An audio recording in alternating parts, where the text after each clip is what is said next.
program off a little bit and make a few comments for us, and then at the conclusion of the day, we have a very beautiful letter we want to read to you that Chris will be reading to you. It was written by Lieutenant General Howe about Lou.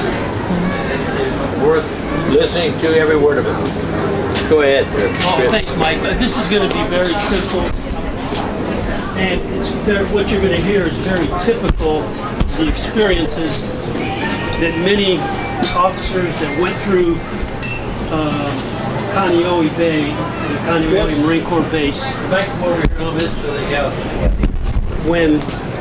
When Lou was running the Officers Club there for 20 years at Kaneohe. So it was 1992, and I was a very young, brand new Marine Colonel reporting for duty.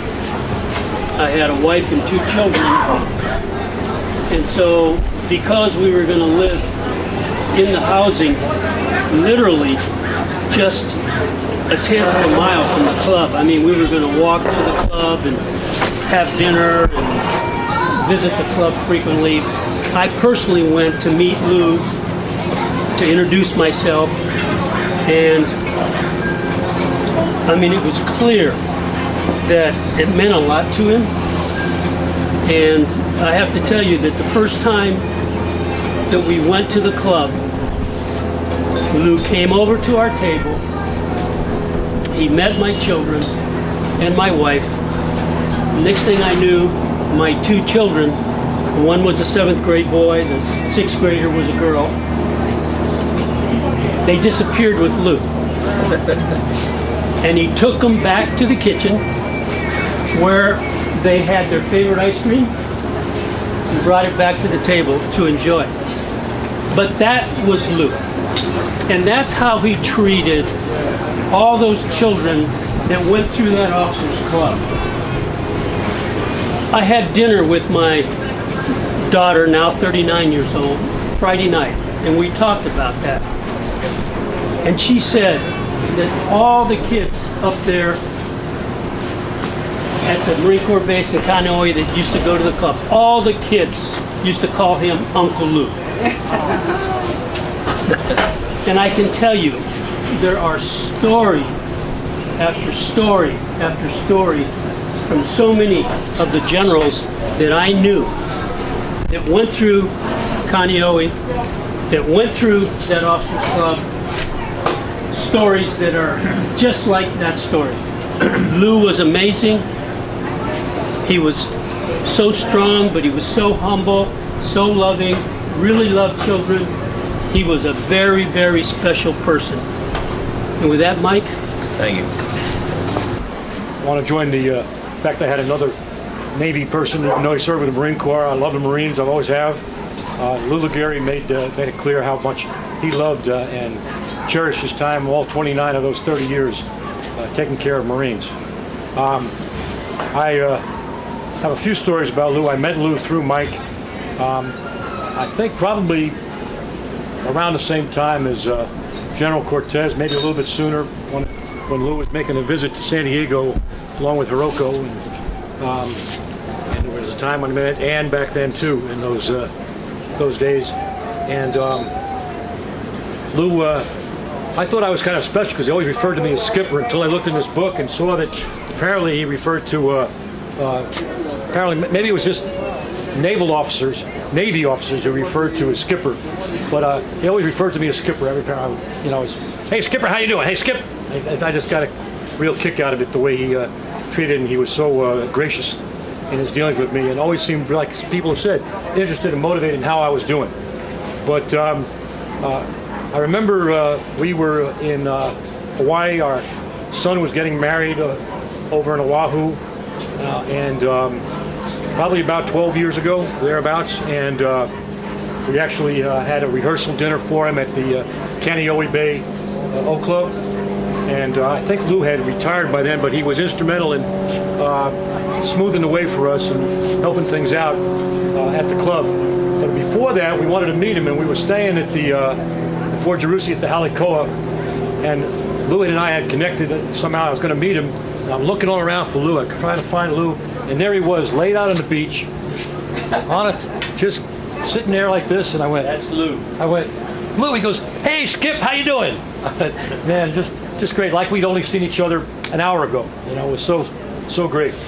But, you know, Lou was always great for stories. It was a story I was sharing with Ann, and Ann was talking about her dad when he played golf with Bill Clinton when he was president.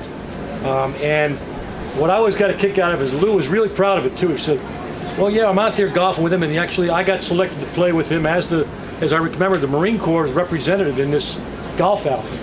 And he said, you know, I'm out there, and I went over to him and said, you know, excuse me, Mr. President, can I, your stance is all messed up. Let me correct you. He said he's moving around and getting in position, he said, and he went along with it. He said he did what I told him, and lo and behold, he hit a straight ball. I said, see, you should listen to me, sir.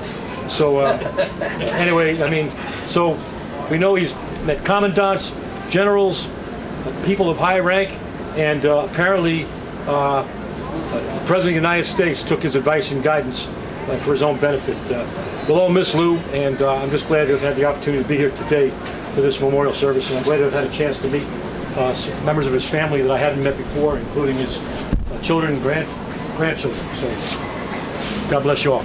God bless Lou LeGarie. I'm Lou's son. I knew him, but not as well as people knew him from the military. What I saw was someone who early on gave me a perspective on my life that I've been able to continue to this day. You always remember the expression, apples don't fall from the tree. And you just hope in my heart that I didn't fall as far, even though my lifestyle was completely different than my father's. My values, I believe, still to this day, very much mirror and certainly reflect a lot of who he was and what he meant to a lot of people. I know my love of coffee ice cream. I know where it comes from. I know I love lemons, anything lemon, because of him. I hated onions up until a few years ago. Mongolian barbecue. He was sainted for that. It was he created it at the Oak Club. Everybody uses it today, but my father was the one, because he had to use the vegetables that were going to go bad, so he threw them all together and created something out of it. He was somebody who gave me a creative spirit, somebody who saw what would be a rock in the way, but try to find a beach out of it. Don't wait for the rock in the way. Go make sure you could see the possibilities of what that became. Certainly the one thing that he passed on to me was my work ethic. Probably to a fault. It's probably cost me a lot in terms of relations up there, but it makes me like who I see in the mirror. And it was because of what I saw him do for countless of other people. Because the one thing he always felt, it was never going to be about him. It was going to be at how it affected other people and how they prospered through the efforts he was making. You know, sometimes we have an expression in my partner here, Albert Hall, and I, we run this summer league in Las Vegas, which unfortunately, because of the pandemic, we weren't there this year. But one of the key expressions we always set up before we have a lot of interns, a lot of young people who have not been around, and they're trying to figure out what this is going to be, and we always start off with the expression, your ego is not your amigo. Because it isn't. Anytime you bring an ego into the room with you, nothing good ever happens. And that was the one thing that I felt from my father. It's not how much you made, it's not how much you accumulated, it's how much you given.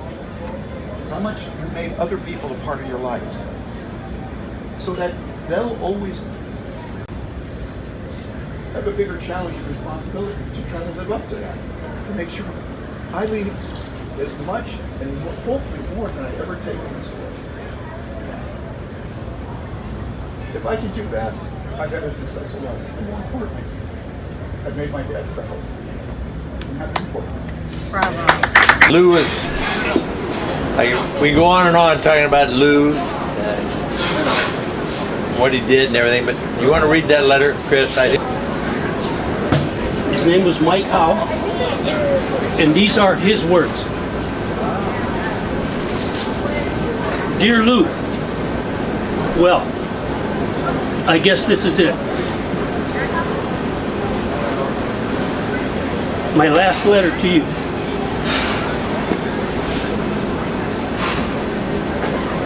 Because you're finally home with your friends. You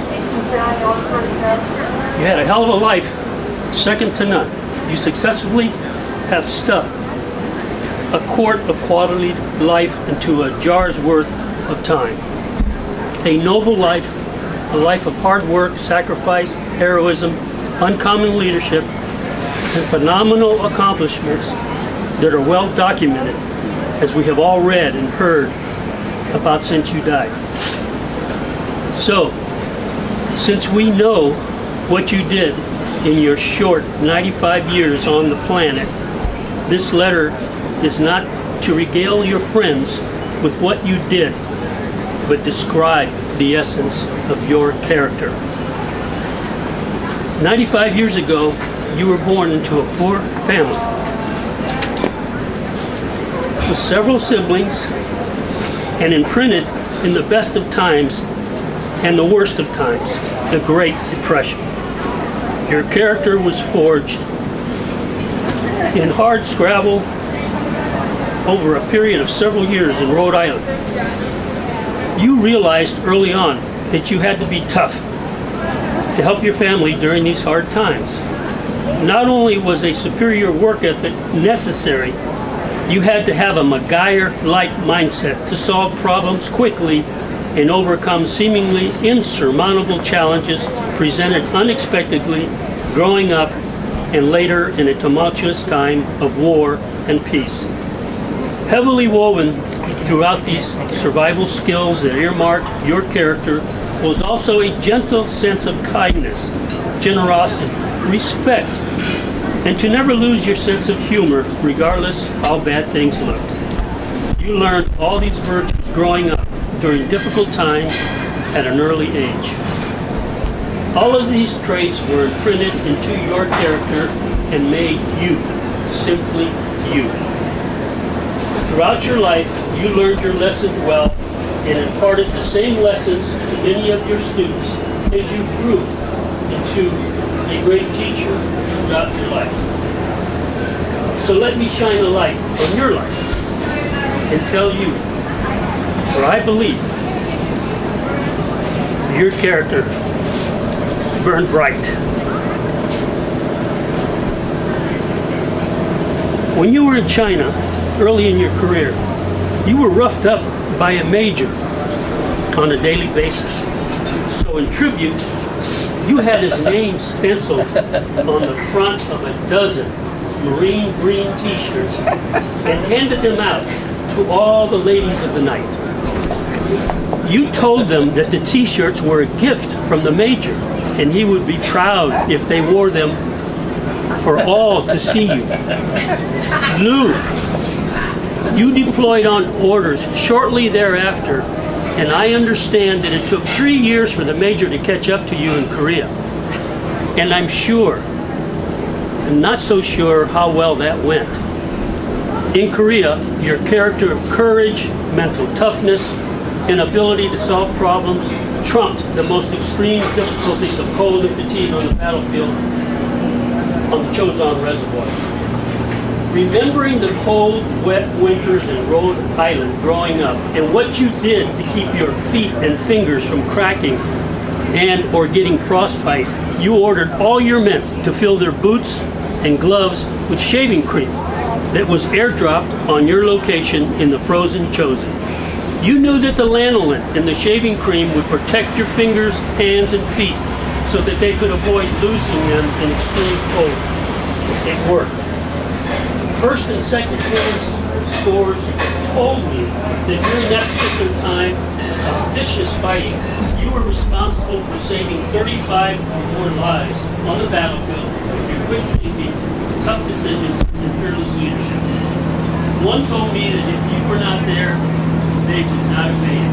A hell of a credit to you, leadership, and your can-do character. They continue throughout your life. During your tours in Vietnam, in particular the Tet Offensive, your reputation became bigger than life as your battalion called you not Doc, but Gunny, a mark of respect that was unprecedented. The respect your men had for you as a fighter, a doc, and a leader was not lost on the senior leadership on the battlefield. I know that many of the combat commanders requested you by name to be their senior enlisted advisor on enlisted matters and to be their senior enlisted liaison to other commands. Throughout, you remained Chief Corpsman Gunny Legarie and simply did your job, modestly, humbly, and expertly in the manner expected, taking credit for little or nothing. It was a known fact, and not a secret, to most all who knew you, that you had more of the right stuff in your little finger than most anyone they knew had in their entire body. When you retired and became the manager of the O Club at Marine Corps Air Station Kaneohe for 20 years, the respect for you and your reputation continued. Generals and senior leaders by the dozen over time would stop in Hawaii in their travels to see you, Lou Legarie. It was like you were holding court with many of the most powerful and influential people in the military. You had more general friends than generals had general friends. I know I was a general and I had a front row seat that gave me a good yardstick of the measurement to understand and witness their respect for you. Lou, you were bigger than life, but your character never let it go to your head. In fact, anyone who did not know you would never know what you really were or what you did. You never uttered a peep, like most true heroes, and served as a most humble and exemplary role model for us all to follow. When you went to D.C. for your parade at 8th and I, you stayed at the Assistant Commandant's home as his guest for a few days. And whenever you visited someone, it was your habit to always try to leave the place better than when you came. So one day, when everyone was at work, your work ethic kicked in. And not to lose any daylight, you spruced up his quarters by washing everything that could be washed, to include his rugs. When he came home that evening, the floors sparkled and everything you washed looked like new. Just some things were smaller, some things a whole lot smaller. They are still talking about that. Vintage Lou Legarie. As a man with limited finances, you were generous to a fault. You visited a friend on the East Coast who was down on his luck, and you knew that his riding lawnmower was in the shop to replace the engine.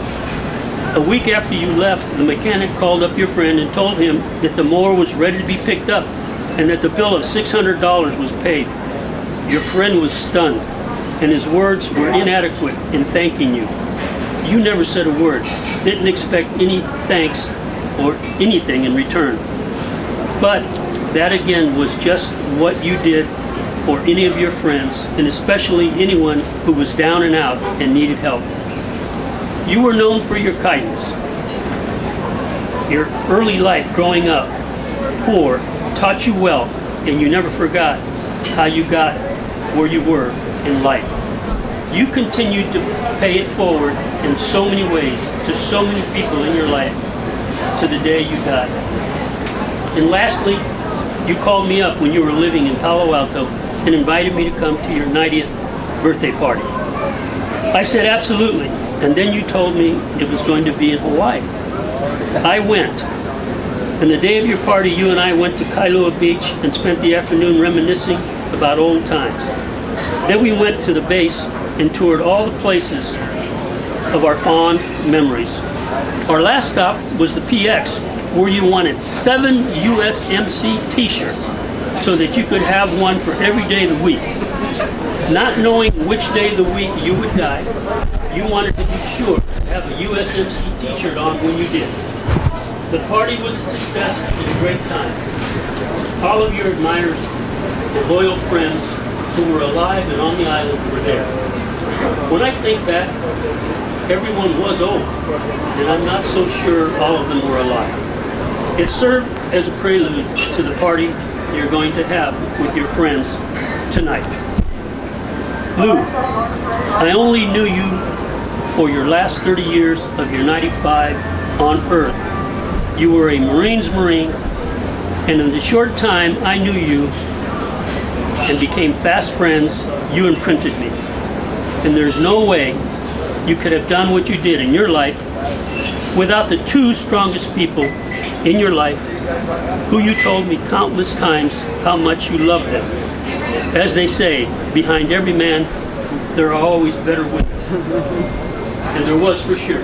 Without your loving bride, Hiroko, and your beautiful daughter, Anne, I am not so sure I would be writing this letter. Although you were a very lucky man in many ways, you deserve your wonderful life because you worked so very hard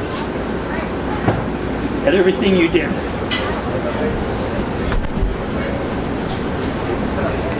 You were truly a man for all ages. It's uncanny how things work out in life. All said and done, Lou, you truly were one of the few good men and great friend to all. Winnie the Pooh said, how lucky we are to have a friend so good that saying goodbye is so damn hard. And it is. To frame your life in a simple sentence is an impossibility. But one could say that the meaning of life is to find your gift, but the purpose of life is to give it away for those in need of it for generations to come. You succeeded in doing that for countless men and women who will never forget you. For the world is a better place because of you, LouLeGarie. You taught us how to live as you had a life well lived.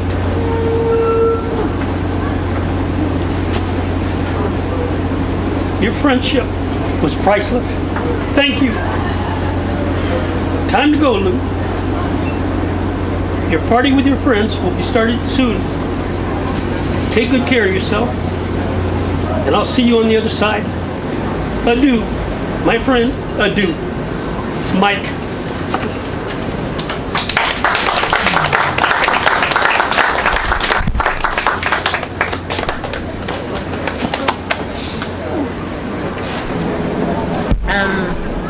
My dad was a son of a bitch to grow up with. He showed up when I had dates in his underwear, and he thought that was appropriate. But they were boxers. But they were boxers, thank goodness. But he loved his family, all of his family, and he loved his friends, and he loved the Marine Corps. And to his dying day, he was our Corps Marine Corps. And when we thought that my dad, according to the doctor, was comatose and he was gone, when my mom and I went in, he looked at us and smiled, and he was him.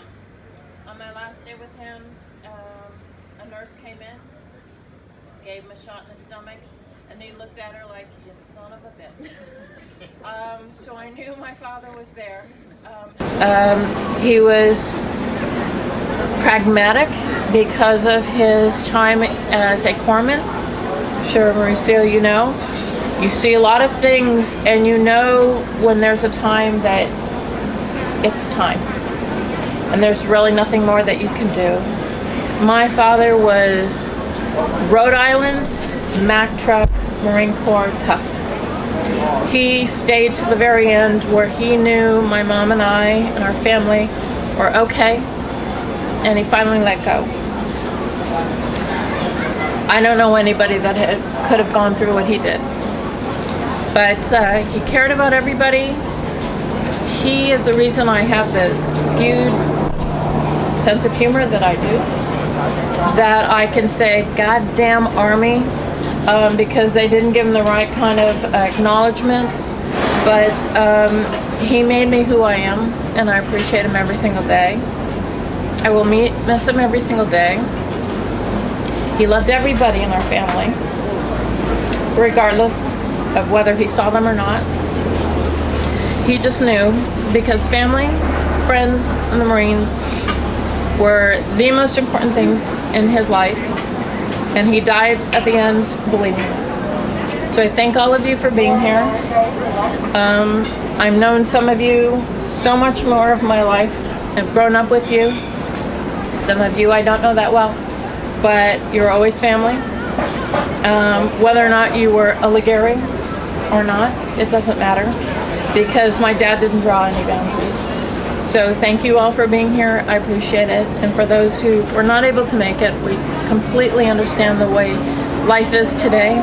But we know that your hearts were with us. We know that you gave a salute to my dad at 10:30 to the sky.